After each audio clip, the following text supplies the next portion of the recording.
Hi, I'm Angela Perrone, And I'm Caroline Mandaro of the Mill Country Public Library. and we'd like to welcome you to another episode in our History Bites series. Today, we will discuss the creation of the New York subway system, which opened to the public on October 27, 1904. As New York City grew and expanded in the 19th century, its transportation facilities advanced from horse-drawn streetcars to elevated trains pulled by steam locomotives. The issue with this mode of transportation was that it was only used by the wealthy, it did not go very far throughout the city, and train lines were right up against buildings where more impoverished New Yorkers lived.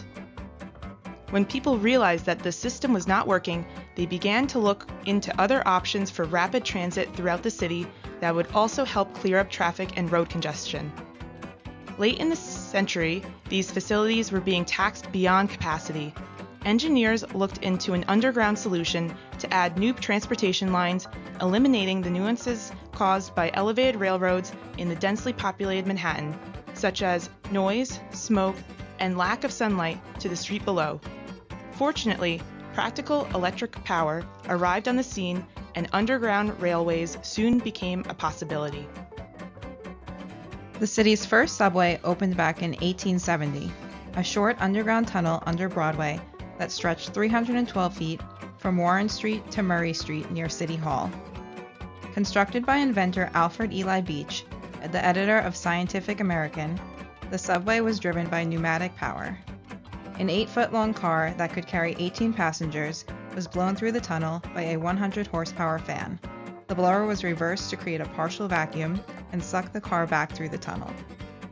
Although Beach received a charter to extend the line from the Battery to Columbus Circle, the Panic of 1873 and innovations in electric traction motors left the pneumatic subway as a short-lived public demonstration project.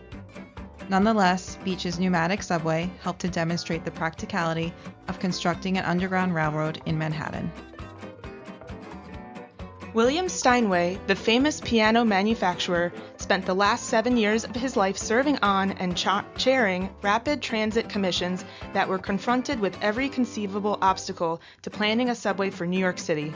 Every time the rapid transit commissioners got too close to approving their route system, there was a catch: legal restrictions, opposition from the owners of existing elevated railways, unhappy property owners, court and political battles, arguments over an above-ground or underground system, and contention over public versus private funding. Despite these controversies, Steinway stayed with the project. He had a vision for what New Yorkers needed to get around town speedily: a 4-track, largely underground system with 2 middle tracks for express trains. No citizen should have to walk more than 3 or 4 blocks to a station, he told the New York Times. By February 1891, Steinway and his fellow commissioners recommended that trains run on a relatively new and clean power source: electricity. He was adamant that the system should not run on a non-electric system powered by steam. The Old London subway had run on steam power, and Steinway complained that its riders had to hold up their hands in holy horror at the gas, smoke, steam, oil, smells, and darkness in the tunnels. In January 1895, the New York Sun reported the commission was faced with estimates of $66 million for the system, but was authorized to spend only $50 million. Court battles followed over the proposed routes, as well as over the cost and legality of public financing. Steinway died on November 30th, 1896. It wasn't until March 24th, 1900, that ground was broken for a system that would have both elevated and underground tracks. Even then, the debate went on. The usual cries of doom and disaster echoed. Joseph Cunningham and Leonard DeHart wrote in A History of the New York City Subway System, ordinary people and professionals, even engineers, said that it wouldn't work, or people wouldn't ride it.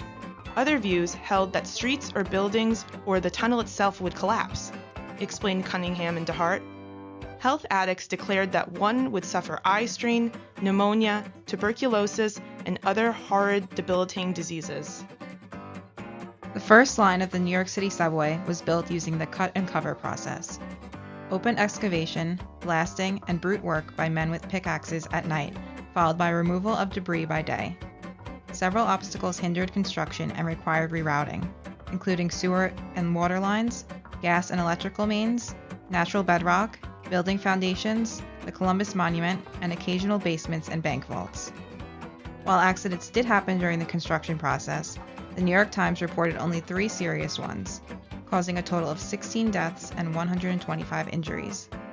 These obstacles made the project's completion 4 years after its inception quite impressive. The Interborough Rapid Transit Company, or IRTC, first opened the City Hall station, which is no longer open, as a showpiece for what was to come. The line ran from the City Hall station to 145th Street, and the public was in awe at the new mode of transit. There was significant public interest and celebration of the new construction. The subway line went 9 miles when it was first opened. The track was publicized as City Hall to Harlem in 15 minutes. The City Hall station was meant to be the centerpiece of the new subway system, which with the vaulted ceilings, a curved platform, and impressive architecture.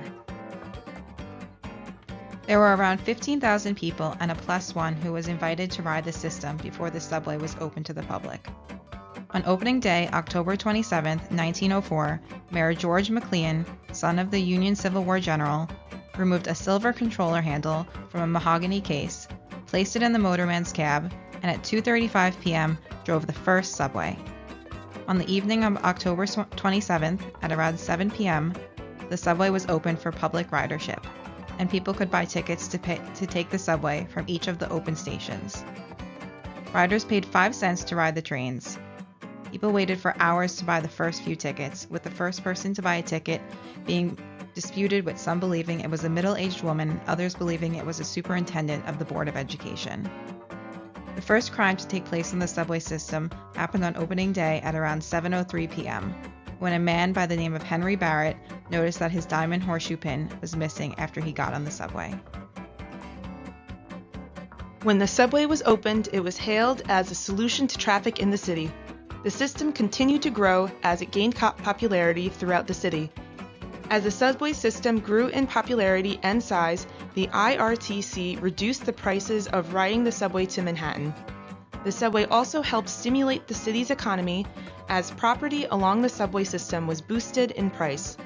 People were also able to travel throughout the city at much quicker rates. In the early years of the subway, some accidents resulted in changes made to the subway so people would still ride the system. The subway has become one of the most important modes of transportation throughout the city and is still one of the fastest ways to move around.